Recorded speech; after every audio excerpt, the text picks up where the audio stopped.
Several European leaders are condemning Russia. የሩሲያና የዩክሬን ውጥረት ከሁለቱ አገራት እየተሻገረ ሄዷል። ሩሲያ በኤስቶኒያ ጉብኝት ላይ የነበሩትን እንዲሁም እሳቸውን የጫነውን የብሪታንያውን መከላከያ ሚኒስትር አውሮፕላን መረጃና መግባቢያ ስርዓት በማወክ ከ3 እስከ 4 ሰዓታት በማስተጓጎል ጂፒኤስን ከስርዓት ውጭ በማድረግ ፈተና መፍጠሯ፣ ሞስኮ በኦርሽኒክ ሚሳይል ስርዓት የታገዘ አደገኛ የአጸፋ ምላሽ ለዩክሬን መስጠቷ፣ በባልቲክ አካባቢ ያለው ወታደራዊ እንቅስቃሴ ለሩሲያ ስጋት መሆኑ፣ የአውሮፓ መሪዎች ሩሲያ ላይ ጥቃት ሲሰነዘር ዝም ዩክሬን ላይ ሲደርስ ነቃፊ የሆኑ መምጣት ጦርነቱ አደገኛው ምዕራፍ ላይ መሆኑን ያሳብቀዋል። ሩሲያ በተለያዩ አካባቢዎች የሰሜን አትላንቲክ የጦር ጥምረት አባላት ወታደራዊ ትንኮሳ እስከማድረግ ደርሰዋል በሚል ትከሳለች። ፑቲን ባልቲኮቹ ኢስቶኒያ፣ ላትቪያና ሊትዋኒያ በካሊኒንግራድ በኩል በተለይም ስዋልኪ ጋፕን በመጠቀም ወታደራዊ ትንኮሳ እስከማድረግ ውጥኑ አላቸው የሚል ስጋት ያስቀምጣሉ። ምናልባትም በሩሲያና በሰሜን አትላንቲክ የጦር ጥምረት መካከል ጦርነት ከተጀመረ በእነዚህ ወሳኝ ስፍራዎች ላይ እንደሆነ ወታደራዊ ተንታኞች ያስቀምጣሉ።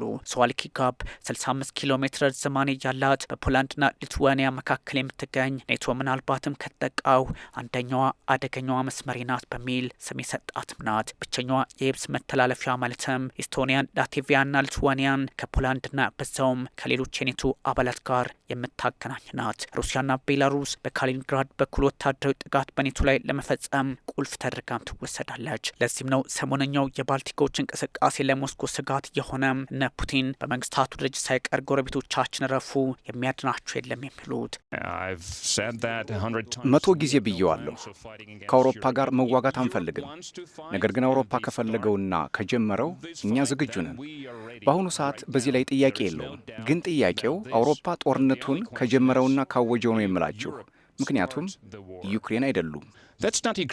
በተለይም ላትቪያ የዩክሬንን ሰው አልባ አውሮፕላኖች በማዕከልነት በማስተናገድ አየር ክልሏና ግዛቷን አሳልፋ በመስጠት ልታስመታን ነው በሚል የሩሲያ ስለላ ድርጅት ኤፍኤስቢ ያሳስባል። አሁን ላይ ያለውን ውጥረትም ይጠቁማል። ይህን ተከትሎም ሩሲያ ጉዳዩን አወሳስበዋለች። ሩሲያ አስፈሪውንና የአየር መከላከያ ስርዓትን ጥሶ በመግባት አደጋ የሚፈጥረውን ኦርሽኒክን ሳይቀር ተጠቅማ ኪየቭ ላይ ጥቃት ማድረሷም የሚያሳየው መሄኑ ነው። ሞስኮ ይህን እርምጃ የወሰደችው ዩክሬን በመምህራን ማሰልጠኛ ተቋም በሉሃንስክ ላይ እጅጉን የከፋ ጥቃት ማድረሷን ተከትሎ ነው። ፕሬዚዳንት ቭላዲሚር ፑቲን ለደረሰብን ጥቃት አጽፋለን በሚል ካወጁ በኋላ የተሰነዘረው የሚሳይልና ሰው አልባ አውሮፕላን ውርጅብኝ መልእክቱ ለመላ አውሮፓ ጭምር ነው ተብሏል። ከነካችሁን ምላሻችን እንዲህ ነው ፑቲን ብለውበታል። ወታደራዊ ተንታኞች ኦርሽኒክን ሞስኮ ብትጠቀም ማዕከላዊ ኪየቭን እንዳልመታችበት ያስቀምጣሉ። እዚህ የተገኘሁት ኔቶ የት እንዳለ ልነግራችሁ ነው። ማድረግ ያለብን ጦርነት ሳይቀሰቀስ ጦርነትን ማስቀረት ነው። ያለ ማድረግ ስላለው ስጋት ግልጽ መሆን አለብን። እኛ የሩሲያ ቀጣይ ኢላማዎች ነን። ሩሲያ እጅጉን የተራቀቀውንና ጫፍ ላይ የደረሰውን መካከለኛ ርቀት ተወንጫፊ ሃይፐርሶኒክ ኦርሽኒክ ስርዓትን መጠቀሟ መልእክቱን የሚያሳይ ነው። የሩሲያ መከላከያ ሚኒስቴር ዓላማችንን አሳክተናል፣ መምታት አለበት ተብሎ የተሰጠንን ኢላማ ሁሉ መተናል፣ መከላከያ ኢንዱስትሪና ወታደራዊ ስፍራዎች በጦራችን ቀለበት ውስጥ መሆኑን አረጋግጠናል በሚል ሀሳብ ሰጥቷል። በእርግጥ በዚህ አደገኛ ጥቃት 4 ሰዎች ብቻ ህይወታቸውን ማጣታቸው ምናልባትም ኢላማው ወታደራዊ ቦታዎችን ያነጣጠረ እንደሆነ ይጠቁማል። ሩሲያ በኪየቭ ና በዙሪያ የፈጸመችው ጥቃት እጅጉን አደገኛ ከመሆኑም በላይ 40 አካባቢዎች ላይ ከባድ ጉዳት አድርሷል። ከአየር ከባህርና ከምድር የተወነጨፉ ሚሳይሎች ኦርሽኒክ፣ ስካንደር ባሊስቲክ ሚሳይል፣ ሲርኮን ሃይፐርሶኒክ ክሩዝ ሚሳይልና መሰሎቹ የሚሳይል ስርዓቶች ጥቅም ላይ ውለዋል። ቅዳሜ ለእሁድ የተፈጸመው ጥቃት አጸፋዊ ምላሽ ነው ቢባልም ፑቲን ለኔቶና ለመሰል ኃይሎች መልእክት ለመስደድ የተጠቀሙበትም ነው ተብሏል። ጥቃቱ 600 ሰው አልባ አውሮፕላኖችና 90 ከአየር ከባህርና ከምድር ተወንጫፊ ሚሳይሎችን አሳትፏል። የዩክሬን ኃይሎች 549 ድሮኖችንና 55 ሚሳይሎችን አክሽፈዋል የሚል መረጃ ሞተዋል። 19 ወደ ሌሎች ስፍራዎች ወድቀዋል፣ አላማቸውን አላሰኩም የሚል መረጃ ሞተዋል። ይህ ሁሉ ባለበት ሰዓት እንግሊዝ ጋርም ወታደራዊ ግጭቶች መልካቸውን እየለወጡ ሄደዋል። የሩሲያ ኃይሎች የብሪታንያውን መከላከያ ሚኒስትር የያዘ ጀት በማስተጓጎል ለ3ና 4 ሰዓታት ችግር በመፍጠር በሚኒስትሩ ደህንነት ላይም ስጋት መጋረጣቸው የሚያሳየው ውጥረቱ ያለበትን ነው ተብሏል።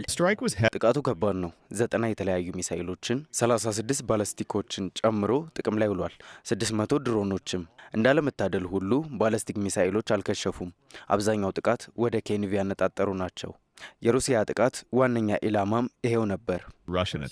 የጂፒኤስ ስርዓቱን ጫና ውስጥ ያስገባችው ሞስኮ ከለንደን ጋር ያላትን ውጥረት የሚያሳይ ሆኗል። ጆን ሄሊ በኤስቶኒያ የሰፈረውን ጦራቸውን ጎብኝተው ለመመለስ ሲሞክሩ አውሮፕላናቸው በሩሲያ ኃይሎች ቀውስ ውስጥ ገብቶ ነበረ።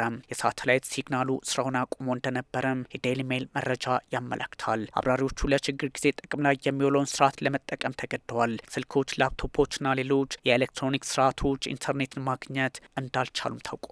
በዚህ ላይ ሩሲያ ጣልቃ ሳትገባ አልቀረችም የሚለው መረጃው ሄሊ ከኤስቶኒያ ወደ እንግሊዝ ሊመለሱ ሲሉ አደገኛ ሁኔታ ውስጥ ገብተው ነበር። ይህም ሞስኮ በየትኛውም አጋጣሚ ጥቃት ሰነዝር እንደምትችል ምልክት ሰጭ ነው ብለውታል። ከጅምሩ ጉዞው ላይ ችግሮች ነበሩ። የሩሲያ ጀቶች በእንግሊዝ አውሮፕላኖች ላይም ተደጋጋሚ ትንኮሳዎችን ሲያደርጉ ይሄ መጀመሪያቸው አይደለም። ከብሪታንያ የስለላ አውሮፕላን በ20 ጫማ ርቀት ላይ በመብረር ጫና መፍጠራቸውም ከቀናት በፊት ይታወሳል። በሩሲያና ዩክሬን መካከል ያለው ውጥረት በዚህ ልክ በቀጠለበት አጋጣሚ ሩሲያ ወደ ኔቶም እየተሻገረች ነው የሚል መረጃ መውጣቱ አደጋውን ዓለም አቀፋዊ ያደርገዋል። ሩሲያ የአውሮፓ ሀገራት ጥቃት ለመሰንዘር ዝግጅት ላይ ናቸው በሚል ስጋቷን በተደጋጋሚ ብታስቀምጥ ምዕራቡ ዓለም ሩሲያ በራሷ መንገድ ጫና ለመፍጠር እየሞከረች መሆኑን አሊያም ምክንያት ፍለጋ ላይ መሆኗን ያሳያል በሚል ይወቅሷታል።